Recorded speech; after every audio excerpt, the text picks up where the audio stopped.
இயேசு கிறிஸ்துவின் இனிய நாமத்தினாலே உங்களை ஒவ்வொருத்தரையும் அன்போடு கூட வாழ்த்தி வரவேற்றுக் கொள்கிறேன். பிரைஸ் மீடியா மூலம் உங்களை சந்திப்பதை இட்டு மிகுந்த மகிழ்ச்சி அடைகிறேன். கர்த்தர் இந்த நாளிலும் கூட தம்முடைய வார்த்தையினூடாக உங்களோடு பேசுவாராக. இன்றைக்கு அநேக தேவனுடைய பிள்ளைகளுடைய வாழ்க்கையை நாங்கள் பார்க்கும் பொழுது நான் ஆண்டவற்ற பிள்ளையாக இருக்கிறேன். அப்போ ஆண்டவர் எனக்காக ஜெபித்திருக்கிறார். ஆண்டவர் எனக்காக ஜெபித்தபடினால நான் ஜெபிக்க தேவையில்லை. அதனால ஆண்டவர் எல்லாம் பார்த்து கொள்வார்னு சொல்லி அநேக விசுவாசிகள், அநேக தேவனுடைய பிள்ளைகள் ஜெபிக்கிறத விட்டுட்டாங்க, ஜெபிக்கிறது குறைவு. அதனால தான் இன்றைக்கு அநேக பின்மாற்றங்களுக்கும் அநேக நன்மைகளை பெற்றுக்கொள்வதற்கு தடையாகவும் காணப்படுகின்றது. உண்மையில் ஆண்டவர் நமக்காக ஜெபித்தது உண்மைதான். ஆனால் ஜெபம் என்றது தேவனோட நமக்கு இருக்கிறதான ஒரு உறவு. ஆகவே அந்த உறவு நமக்கும் தேவனுக்கும் இடையில தான் அந்த உறவு இருக்க வேண்டும். இயேசு கிறிஸ்து நமக்காக சிலுவையில் எல்லாவற்றையும் செய்து முடித்திருக்கிறார் தான். ஆனால் நாங்கள் அதை எப்படி நாங்கள் சுதந்திரித்துக் கொள்ள முடியும்னு சொன்னால் அவரோடு இருக்கிற அந்த உறவின் மூலமாக. ஆகவே அந்த உறவுக்குள்ள நாங்கள் வந்தாலும் கூட அநேக பிள்ளைகள் என்ன செய்கிறதுன்னு சொன்னால் ஆண்டவர்கிட்ட கேட்கிறதில்லை. ஏனென்றால் ஆண்டவருக்கு எல்லாம் தெரியும் தானே, ஆண்டவர் எல்லாம் பார்த்து கொள்வார் தானே, ஆண்டவர் எங்களுடைய தேவைகளை சந்திப்பார் தானே சொல்லி போட்டு பேசாமல் இருந்துடுறாங்க. ஆனால் இங்கே இயேசு கிறிஸ்துவே கற்றுக் கொடுக்குற ஒரு வசனம் வாசிக்கிறேன் பாருங்க. மத்தேயு எழுதிய சுவிசேஷம் 7ஆம் அதிகாரம் 7வது வசனம். இந்த 7ஆம் அதிகாரம் 7வது வசனத்தில் அவர் சொல்லுகிறார், கேளுங்கள் அப்பொழுது உங்களுக்கு கொடுக்கப்படும், தேடுங்கள் அப்பொழுது கண்டடைவீர்கள், தட்டுங்கள் அப்பொழுது உங்களுக்கு திறக்கப்படும். ஏனென்றால் கேட்கிறவன் எவனும் பெற்றுக்கொள்ளுகிறான், தேடுகிறவன் கண்டடைகிறான், தட்டுகிறவனுக்கு திறக்கப்படும்.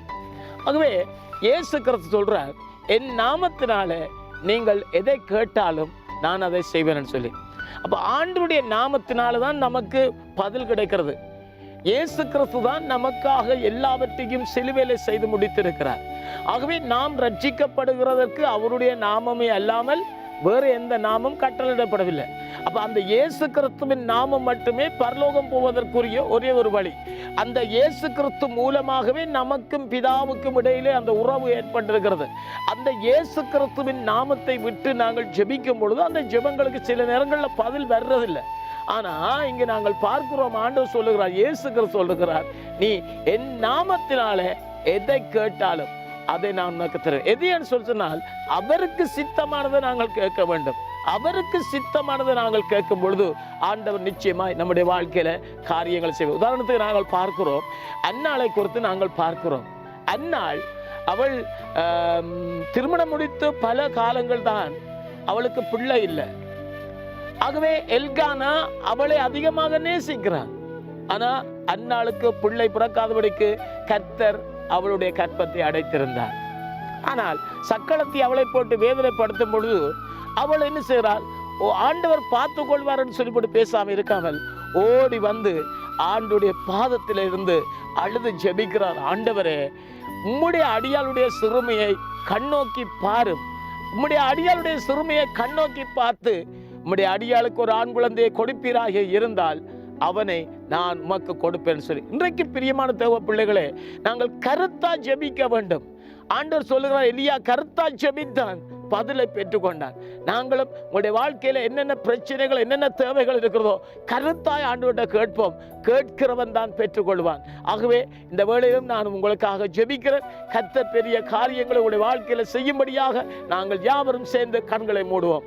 அன்பும் இரக்கமும் நிறைந்த நல்ல தகப்பனே, இந்த அருமையான காலவேளைக்காக உமக்கு நன்றி செலுத்துகிறோம். ஆண்டவரே, கேளுங்கள் உங்களுக்கு கொடுக்கப்படும், தேடுங்கள் ஆண்டவரே கண்டடைவீர்கள் சொல்லியிருக்கிறப்பா. நாங்கள் உம்மை நோக்கி பார்க்கிறோம் ஆண்டவரே. உம்மை நோக்கி பார்க்கிற முகங்கள் வெட்கப்பட்டு போனதில்லை ராஜா. நாங்கள் வெட்கப்பட்டு போகாதபடிக்கு ராஜா உடைய பிள்ளைகளுடைய வாழ்க்கையில அற்புதங்களை செய்யுங்க ஆண்டவரே. இந்த நிகழ்ச்சியை பார்த்து கொண்டிருக்கிற யாரெல்லாம் ஆண்டவரே என்னென்ன தேவைகளோடு இருக்கிறார்களோ, என்னென்ன பிரச்சனைகளோடு இருக்கிறார்களோ, இந்த நாளை நான் எப்படி கடந்து செல்ல போகிறேன்னு சொல்லி ஆண்டவரே கலங்கி கொண்டிருக்கிறார்களோ, கர்த்தாவே நீர் அவர்களுக்கு உதவி செய்ய வேண்டும்படியா ஜெபிக்கிறோம். அவருடைய கண்ணீரை துடைக்க வேண்டும்படியா ஜெபிக்கிறோம். எல்லா தீங்குகளுக்கும் ஆபத்துகளுக்கு நீங்களாக்கி பாதுகாத்துக் கொள்ளும்படியா ஜெபிக்கிறோம். தொடர்ந்தும் இந்த நாளை மகிழ்ச்சியோடு கடந்து செல்ல கிருபை தாரும். உம்முடைய கரத்துக்குள்ளே ஒப்புக் கொடுக்கிறேன்ப்பா. இயேசுவின் நாமத்தினாலே ஆசீர்வதித்து ஜெபிக்கிறேன் எங்கள் ஜீவனுள்ள நல்ல பிதாவே. ஆமேன், ஆமேன், ஆமேன். நன்றி.